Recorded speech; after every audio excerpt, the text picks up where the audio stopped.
Welcome back to Beyond Sunday, where we take you inside the culture of Vox Church. On today's episode, I am super excited because we have quite the duo here today. So we're here with Pastor Justin Kendrick, and we also have Matt DeCiccio here, who's our lead pastor of Springfield. So we appreciate you guys coming out here today. We are excited to be here. It's always a pleasure. Yeah, well, so you guys, I've been waiting for this episode for a long time because from what I hear, putting you guys together in a room is just craziness because No, it's not. We're very civilized. We figure out how to take over the world. Yeah.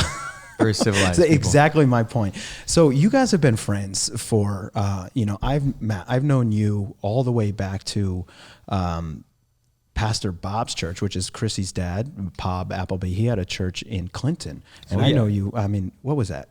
20 years ago? 15, 20 years yeah, ago. It was a long time. And that's where I met you. That's right. The first time. It was at Cornerstone Church in Clinton. And you guys have been friends ever since then? Is that when your friendship started? No, I didn't like him back then, actually. No. But I do remember you actually coming and doing music at the church. Yeah. Yep. And I toured your old RV. I don't know if it was necessarily a tour bus at that point. Yeah, it was but more it was like an an RV. Were you part of Holy Fire? No, I think I just had dreams to travel the world at that point. Yeah. With these guys. So when did the friendship start? Was it right before Holy Fire? Actually, I think that, my wife and his wife were really close friends before they were married to us. And so we were friends by requirement. Oh, first. Forced friendship. Yeah, we were forced friendship. Yeah. So they were friends. Yeah. And it was like, I got to be with this guy, and that's how it all started. Yeah, he's really not kidding. So when I first started coming around the Holy Fire Ministries office, I would just pop in the office. Yeah. I would distract everybody. And there was definitely a sense that JK did not want me harassing all of his guys. Yeah, I didn't like him, Because specifically for this reason, but the relationship that you guys have is obviously, something that goes beyond just a work environmental relationship or just a regular friend relationship. Yep. It's actually really fun to sit back and watch you guys communicate with each other because half the times it's just you smiling and no one has any idea what's going on because you guys are just cracking some inside jokes. But, I want to get a little bit serious, not the whole time, but right now, so being such good friends for a long time, one of the things that I've been trying to do in my life is to be intentional when it comes to spirituality with my friends. Yeah. So what ways have you guys challenged each other to do that? Yeah. I'll take it from the beginning, then you can go. But, so a little bit of the story. So years ago, there was a passion in my heart, my wife's heart, where we said, we feel such a call to biblical community. You read the book of Acts and it's like this incredible biblical community. Yeah. We didn't really have a passion for local church. Every time I had seen a local church in New England, I wasn't really excited about it. It just wasn't something that was grabbing my heart. And so we bought a house in New Haven and invited some friends. It was a multifamily house to live with us. Matt and Kate got married and really caught that same vision. And they bought a house about a block from us. Yeah. And so, these two homes, one had 8 people, one had 9 people. We just started doing life together. So what I mean by that is we'd have just like random barbecues, cookouts, hangouts. Yeah. Our kids started growing up together. And this vision of intentional community started to really take shape. We bought a second house about 3 blocks from the first house. Then they bought the house next door to us. And so from the whole block. It's the DeCiccio Kendrick block. We had about 12, not us, but other people that were with us. We had about 12, 13 houses in total over the course of this like 3-4 block radius. And the 2 houses next to each other, we took the fence down. We made it one backyard, and we literally, for years, did life together, like as 2 families in 2 homes, but really raised our kids together, did, everything together, ate dinner multiple times a week together, hung out. I'd get home. He'd be in the backyard feeding his rabbits, or whatever. When we launched... We'll get there in a second. Yeah, when they were really nice rabbits. Yeah, they were great. And when we launched a multi-site church, we actually, we launched in Bridgeport, and it was the Cheech's garage that we cleaned out and made a studio in where we filmed the sermons and then put the tape in Bridgeport and played it on a Sunday morning. Jeez. So that's kind of a little bit of the backdrop of like how we did life together. Yeah. It wasn't just like, hey, we're friends, let's go to the movies or something. It was like all the time, every day. I mean, certainly there were like family boundaries and stuff, but a lot of those were blurred in friendship. Yeah. So that's kind of a little bit of the history of, what was your question anyways? Yeah, but that So, was, no, I mean, I felt like that was a good backdrop. Yeah, you know? absolutely. So we got a little bit about your life, and you actually mentioned, Matt, in one of your earlier episodes, but we talked a little bit about your life and how you ended up together. Yep. And so what I wanted to know is how you guys intentionally grow spiritually with each other. You know, how do you challenge each other? Because I don't necessarily have this struggle, but I want just a little bit of help that I can help my friends, you know, so for all of our listeners out there, how do you help each other grow spiritually with being such good friends? And it's not just a joke all the time, because, you know, if you know my personality, I like to have a good time. Yes. You know, I'm very rarely ever serious. So, you know, how is it that you guys do that? So we don't pull any punches, right? Yeah, well, honestly, some of the secret sauce is, like he said, we had 2 houses, but it wasn't just 2 houses next door. It was really 2 houses on one property. Yeah. You know, between houses, it was like maybe 15 feet max. Yeah, right. And so I would say growing spiritually, it's just giving each other license into each other's junk. And so it is high accountability. It's extreme transparency. It's saying, hey, this is me. I'm an open book. You're an open book. And we just give each other full access to be able to speak into each other's lives. So we can have fun and be serious and switch from one segment to the other in a moment. That's interesting. Yeah, proximity is huge. People underestimate proximity in a digital culture. What I mean by that is being close to someone a lot physically forces opportunities for spiritual growth. And so like if you're around that person a lot, being just literally physically close, things are going to come up. There's going to be an argument between him and his wife, and I'm going to be sitting there and I'm going to go, hey man, what's up with that? You know, or there's going to be a disagreement about finances, or we're going to, you know, like every single time we go out to eat, he forgets his wallet, you know, like that's a deeper He's issue. one of those that guys. may have been intentional.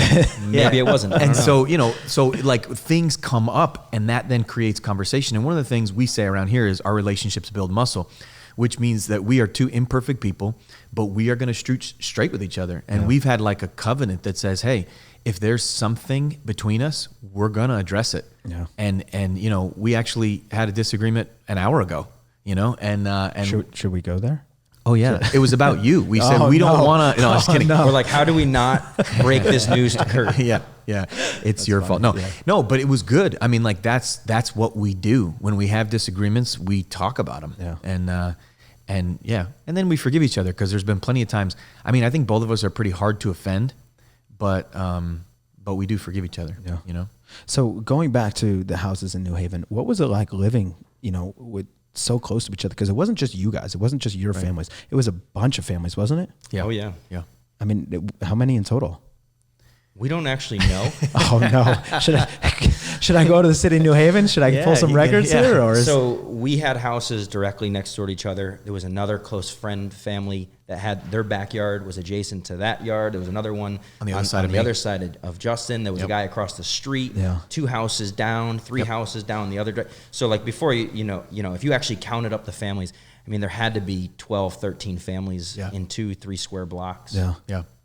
Yeah, just doing life together. And none of it was like, you know, it wasn't like required. I mean, it was all just organic, you know, like people just moved into the area. And, you know, it's now that season has changed where, you know, the DeCiccios moved to go plant Hartford and then plant Springfield. My wife and I moved out of the city. And so things have shifted, but the spirit of what we learned there really actually is kind of still the lifeblood of our church. But yeah, it was, you know, it was family. You got to create boundaries within that. It's not total access every second of the day. There are moments where you have to pull away to have a healthy family, to have a healthy marriage, but it's also far more access than the American individualism would generally create, you know? Yeah, I think you definitely, as a family, you have to be intentional to fight for your boundaries, right? Because like, you know, I would come home from work and there would just be always somebody in the backyard. Totally. And so like, if you're not careful. Like in your backyard? Oh yeah, like 15, 20 people sometimes. People would be playing sports in our backyard. Oh man. So you would have to you'd have to be intentional. Otherwise you just kind of get sucked into the chaos of what was beautiful life, but you would just get sucked in, and then you would lose, you know, the importance of actually, you know, being the head of your own household. And so you have to fight for that stuff within the context of community, but it's what sharpens one another. It's what causes you to grow. My experience is the fastest, like honestly, the fastest way to see a Christian grow is in the context of close-knit community. And just to pause there, I think that, Americans are lonelier than ever and more isolated than ever. And the reason is we're terrified of people fully knowing us and being vulnerable. And the truth is, spiritual growth just cannot happen without vulnerability and consistent proximity with other Christians. I mean, you can grow, but it's like inches instead of miles. And so if you really want to grow quickly in Christ, and the Cheeches have modeled this, how many people you have living in your house right now? Well, it depends if the town Bloomfield is listening or not. How many people occasionally stay over? Yeah. So right. I mean, currently we have about 3 people. I say about because it changes. We have 3 people that live with us right now. Wow. Yeah. I mean, it's inspiring to hear you guys. You're willing to give up a part of your home, give up a part of your life, give up to promote that intentional community. And it's like, if you guys are doing it, it's like, man, maybe some of us, maybe we have that opportunity to create that community. Well, and start, if you're like, this is terrifying, where do I start? Start with a community group on a Tuesday night. Start by giving people access every week to you in relationship, and then from there it can grow. It can grow, more and more. Yeah. So Matt, one of the things that I was wondering, especially from the beginning, you guys being such close friends, what is it like joining up with Vox, knowing that, Justin is kind of potentially your boss? What was that like? What's that like? Yeah. Well, it's only a thing if you actually think he's your boss. If you actually believe it. Yeah. I like that. I like that. I mean, it's not any way. I mean, it's all one mission. It's all one goal, and it's all, down one path. But, knowing that you're joining a team and it doesn't even have to be anything about Justin, but what was it like, being like, hey, I'm going to jump onto this team and I'm going to go full-fledged with you? Yeah. So it all depends if you think Justin's your boss, right? We're friends first. Yeah. We're on mission first, right? I guess first, second, third. Yeah. This is our life. And so even before I was on staff, we were traveling. We were, part of a traveling music ministry. Yep. And so, being part of a church staff, if you will, that's just logistics of what we're doing. Yeah. But because at the end of the day, this is just who we are. It's like in the DNA of who we are is to see the gospel go forward. And so whether it's in a ministry that travels or whether it's in a home base that, builds a church community, I would say it's just we're just doing life together. Yeah. And with a little bit more structure around it. Yeah. I mean, I have a couple thoughts on that because I do think, I think the older generation said never work with your friends. You know what I mean? Your friends are your friends, your employees are your employees. Don't mix. And we have completely obliterated that rule. Yeah. I mean, I've noticed that. Yeah. Yeah. We just ignore it completely. Is it complicated at times? It is. It is complicated at times. Yeah. I think for us, one thing that makes it easier is that, he reports to Mike Schnepp in our staff. So I don't directly, oversee anything that he does. Yeah. So that kind of creates I think for us, a little bit of a buffer where I'm not really his boss, and so I think that allows the friendship to stay easier in a lot of ways. But but Mike's one of my best friends, and I'm his boss, and so that's a real tension that we navigate, and it complicates things, but it doesn't. It's richer if you lean into it instead of away from it. You don't lose, you gain. And is it harder at times? Yeah, but then it's richer at times because, like Matt just said, he's my friend first. Yeah. No doubt about that. He's not an employee first. I don't even think of him that way. We're on mission together, advancing the gospel together, looking out for one another. And that's kind of how it stays healthy, Yeah. Well, I mean, it's definitely an interesting concept because, just like what you said, society tells you don't hire your friends because your friends know so much about you and they can use that in situations where it's like, we have boundaries. This is the workplace. This is, we're not home. And, I see it work. And, you guys somehow figured out how to make that work, which is, a testament to not only your community, but it's a testament to the leadership that we have at Vox. And that's what's man, they figured it out. They have something special there. I mean, I think a big piece of it is trying to stay humble, admitting when you're an idiot and growing. Because there's plenty of times where I mess up and I have to own that, or they, he'll mess up and we just, that's what we do, it's imperfect. And that's a big part of a healthy, movement, I think.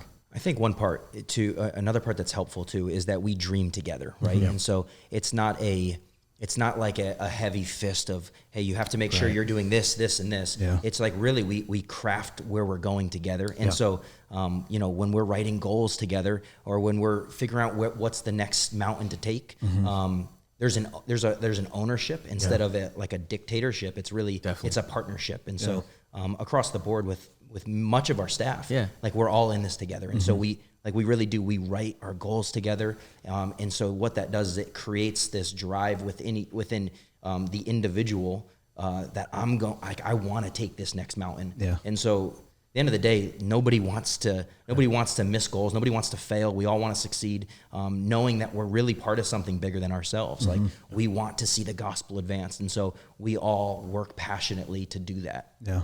Oh, it definitely shows. I mean, it's such a great community. And ever since I've, started working and going into those meetings, it's, one of the things that I can say is everybody knows their role, and everybody knows exactly what they're doing. If there's a question, it doesn't matter what the question is. Someone raises their hand and say, hey, I have the answer. It's this, this, and this. Yeah. And, I've never seen a system work so well, than the central office at Vox. It's just, everybody has their job and they're all happy to do it. Yeah. So we're going to switch gears just a little bit. We're going to have a little bit of fun. Yeah. So this is this is a segment that, I'm going to ask an answer, and Matt, you're going to answer for Justin as if, you know the answer that he's about to say. I'm sure he does. So. And we're going to go back and forth here. So we're going to start nice and easy. So Matt, what is Justin's favorite music group or song? Gin Blossoms. You can't tell people that, man. Yeah. That one goes way back. That one, is that true? No. Yeah. But he goes, no.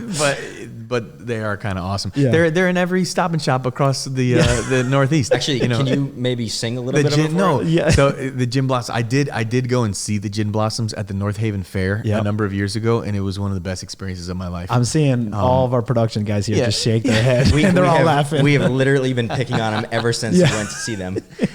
That's so funny. All right, so let's switch it back. What is Matt's favorite song or group? Oh gosh, he doesn't like music because he doesn't know anything about culture and society. But if he had to have one, it's probably Kanye or something. Is that true? I like a lot of stuff. All right, he likes a lot of stuff. So we're working our way. All right. Yeah. So if you could, if Justin can eat one thing for the rest of his life, and that's it, what would it be? Elio's Pizza. Yeah, probably. Elio's? Oh, I used to love those back in the day. Yeah, I've tried to cut those out, because Elio's doesn't do good around around the waist. But I do like Elio's. No, see, all right, that was good. It's really cardboard with ketchup on it. Yes, that's exactly with the tiny little or whatever they put on top. Yeah. So maybe it's what cheese. About Matt? Do you remember when you made that? What was it? The penne. You made that chicken picante for like 3 years straight every single night. So just chicken and pasta. Chicken and pasta. Yeah, he made it. It's so true. I could eat pasta for the rest of my life, and I would be a happy camper. Well, your last name is DeCiccio. I'm just saying. Yeah. All right. So Matt, if one fact about Justin that you think you personally would describe Justin, in one word, what would it be? Dang, one word. He is an undercover introvert. That was 2 words, but we'll give it to you. That's what I got, man. We'll give it to you. All right, Justin, one word or fact that would describe Matt that most of us would not know. Oh gosh, mine is a hyphened word.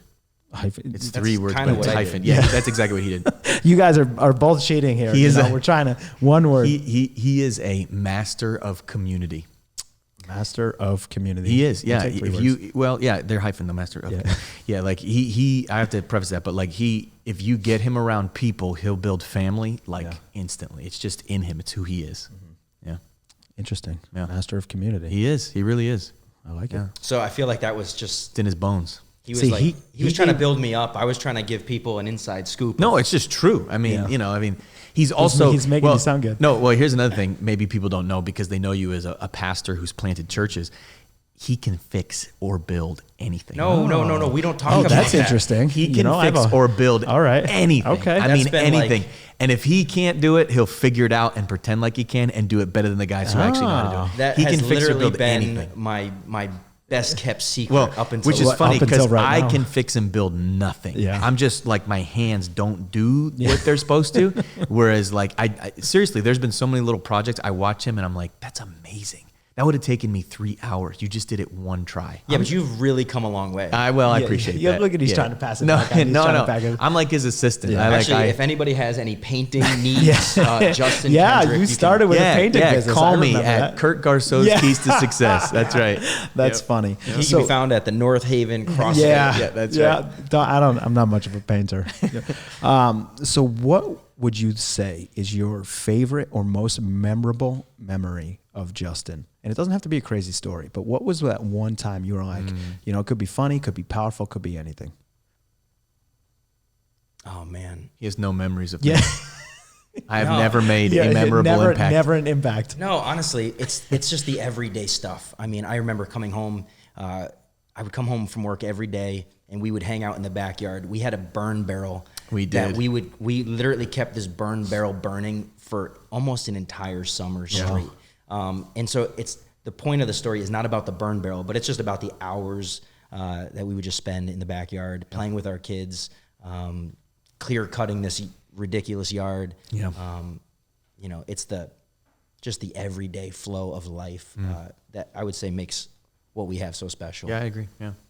I have a better one though. All right. Yeah. All right. Let's hear it. One of my favorites. This was a DeCiccio story. Yeah. So this was me having my time with Jesus early in the morning. And I had this big window in my backyard, and I'm there and I'm praying and I'm meditating and Jesus is speaking to me. And then I look out and there was snow outside. Yeah. And Matt DeCiccio is out there in his underwear with a bow and arrow, and he is stalking a skunk that is in the backyard, and he shoots the skunk. While I'm having my quiet time. You got it. He shoots the skunk in the butt with an arrow. Yeah. The skunk obviously freaks out, runs away, runs into our neighbor's big shed, and sneaks underneath it, but gets stuck because the arrow's in his butt.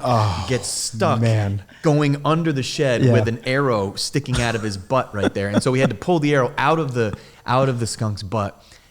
Did it spray at all? No, he didn't spray us. No. Sure didn't. Yeah, he didn't. Yeah, we had many adventures actually with critters and animals throughout the years, but that one in particular, just I said, "What is he?" And my wife was there, was walking downstairs. She goes, "What is Cheese doing outside?" I said, "Oh, he's in his underwear shooting a shooting a skunk with a bow and arrow. What else would he be doing? What else would he be doing in the snow?" Sounds exactly like what he would be doing. It's great. Yeah, it made perfect sense, really.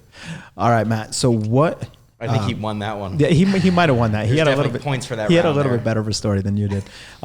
So Justin, most likely to ... You tell me.